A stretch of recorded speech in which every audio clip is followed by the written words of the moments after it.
All right, we are very, very close to meeting all the requirements of the assignment in the assignment sheet now. I've got, let me turn them off and on so you can see them. Got one component, 2, 3, 4, 5, 6, 7, and then little arbitrary things. And that's actually a layer I don't need at all. And 8, just in that little corner. And 9, the background sky. And then my sketch is under there somewhere, but I'm going to turn it off because it hardly matters now. I'm working with what I've got.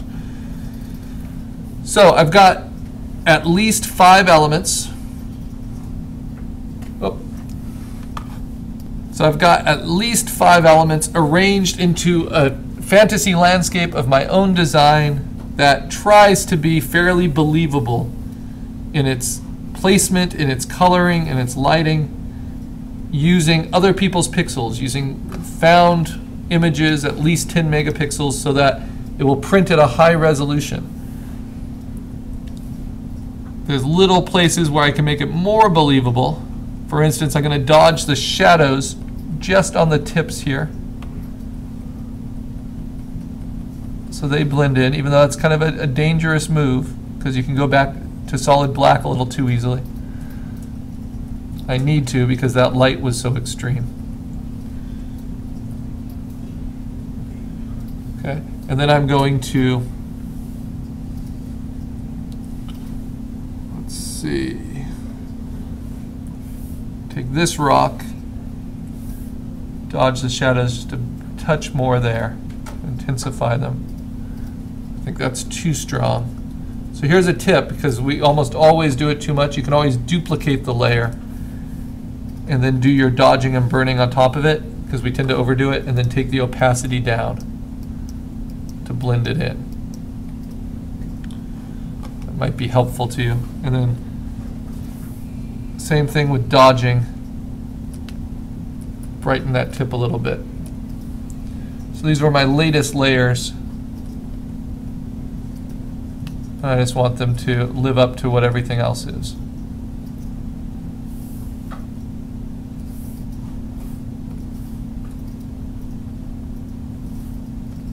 Switch back to midtones. I'm burning the midtone on that rock.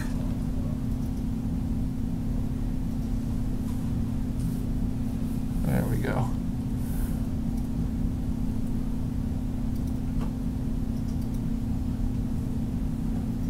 Okay, so because we used 10 megapixel reference, all these details will show up in a print. It's just very, very sharp. And so we have to look for little ghostings where we didn't erase completely. Whoops, let's be on the right layer. And fix them in the various ways we might need to fix them.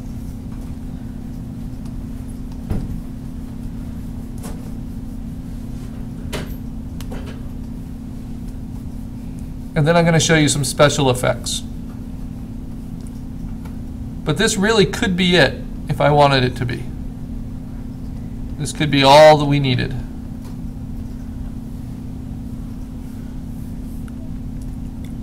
But this isn't where professional work ends. And that is because professionally, you want to really sell the depth of it. And that's tough. So the way you do that is with overall transparent fills, like a mist coming across everything. And they're fun to do, and it's my favorite step of this. So I always try to show it, even though it's not a requirement.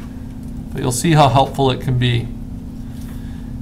Because when you gather other people's images for your reference, as we have, especially when you pick images that are mostly in focus, as we have, then everything has a ton to look at. But you want to be more selective. Like if I want to make this foreground stand out from that middle ground, I can put a texture between those things. But first, before I get into the special effects, let's make sure we save it and we meet the requirements for the assignment. So I'm reasonably happy with how everything fixes or works together. Could it be better? Of course.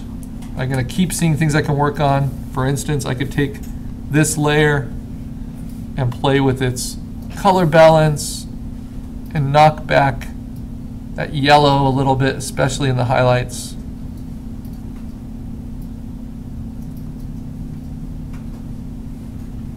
Because that green just looks disgusting. Looks like the green you get on cakes that look like a sports field. And it dyes your mouth. And, you know, just terrible things happen. But I'm not going to sacrifice all those other correct colors just for that green. So instead, what can I do? Well, I can just take that little area with a very low opacity eraser and knock it down a little bit so those colors don't come out so strong.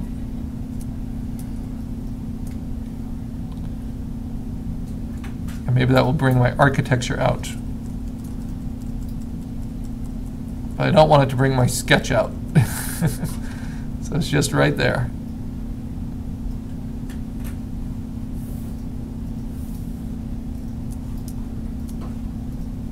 If you want a shortcut to the Move tool to select layers, it's Command.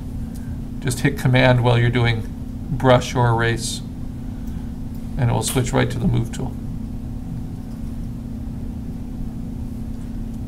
All right.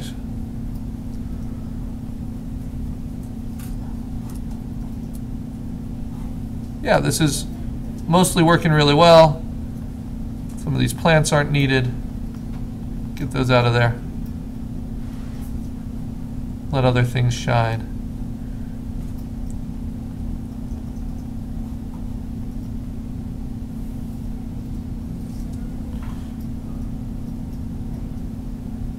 And these ruins here could use a little more refinement still, but I'm happy with them. So to meet all the requirements, you simply save as a Photoshop file. And that's actually in my Documents folder. But now we need to save the online file to the desktop. So I'm going to say File, Save As. Whenever you want to change format, you say File, Save As. I'll keep my same name, but I'm going to save it as a JPEG. No reason to do PNG because there's no transparency. You know, the full rectangle is filled in. And I'm going to navigate that to the desktop with Command D. And when it says the options, I want it to be fewer than 5 megapixels, or 5 megabytes rather. So I'm going to take this image quality slider down. This is why JPEG is very helpful for online images. Down till it's beneath fewer than 5 megabytes. And this only becomes an issue, this is like rounding up or down. It only becomes an issue when you open, make changes, and save the file over and over again. But that's not what PhotoBucket is for. It's just for showing your progress. So I say OK now. I like a medium quality setting. And now I know I have something right here that I can submit, along with my sketch, by the deadline, meet the requirements, maybe even get a pretty decent grade on it. But I want an extraordinary grade. So, how do I just really finish this off and sell it? Well, I want to bring the texture from the horizon, wrap it around into the foreground and behind those rocks. So what I do is I go back to a Google image search,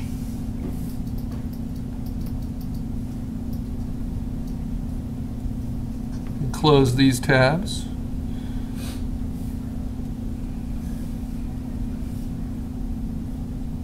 Oh, there's a little guy there I never even noticed. Very nice.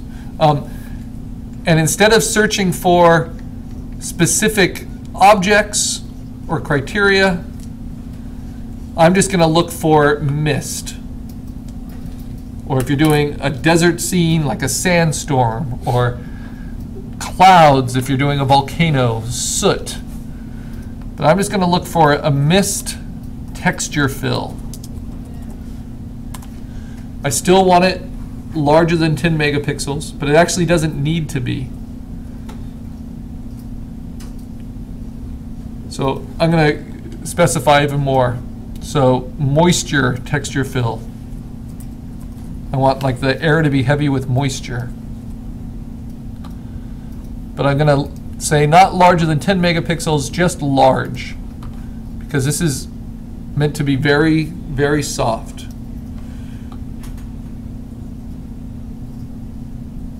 This is the mist. This is kind of the effect I'm going to want. That's the effect I want. You can buy a lot from there, but there are many for free available to you. This is nice, but let's see.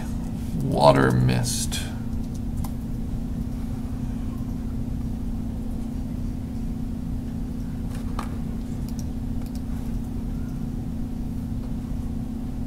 And you can honestly just use clouds as well for such an effect. And you'll see how we make it work.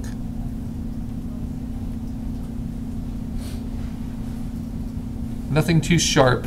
So let me look for fog texture fill. Water fog. I don't know.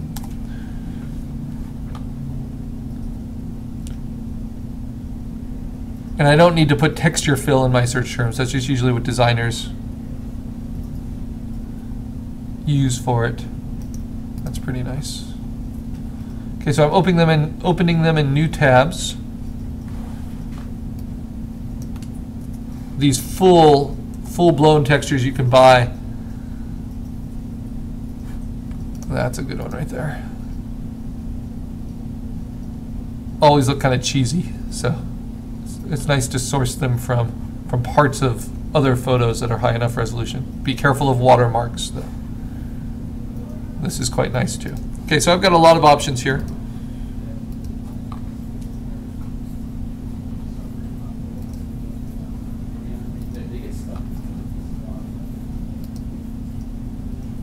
And I think the best is actually this. It's very foggy, very high resolution. So I'm going to take that whole thing, drag and drop it, move it to the very top of my image, and then just stretch it. So it's just the fog that's showing. I don't mind that the computer is going to have to make up a lot of pixels here because it's all very soft anyway. Okay. If I want to save memory, I can use the crop tool at this point and crop off all that extra space so it doesn't have to remember it. Now the simplest way a texture fill works is just to take your transparency down. Oh, and you look, I've got mist, right? But that's not what I'm looking for. That's kind of an Instagram filter kind of solution. I want to use it selectively. So what I'm going to do is make a duplicate of it at that low opacity. And then I'm going to use my big eraser, treat this like it was any other tool. Not at 100% opacity, but more like 60 or 70%. Really big, really soft. And I'm going to just erase it from the areas where I think the fog would be less pronounced. Right? Like if I want it to flow behind those rocks, I'm just going to do a soft erasing around those rocks. And this foreground, let it be set in a little bit. And here, take the opacity down on my eraser. I actually probably do want it to be a little foggy where the waterfall hits the water, but not on the rocks here.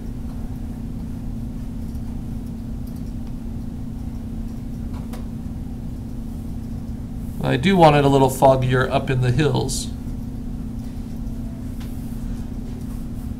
Okay, so let's see. What kind of difference does that make? A lot of difference in terms of lighting, in terms of everything else. I can also warp that soft mist now.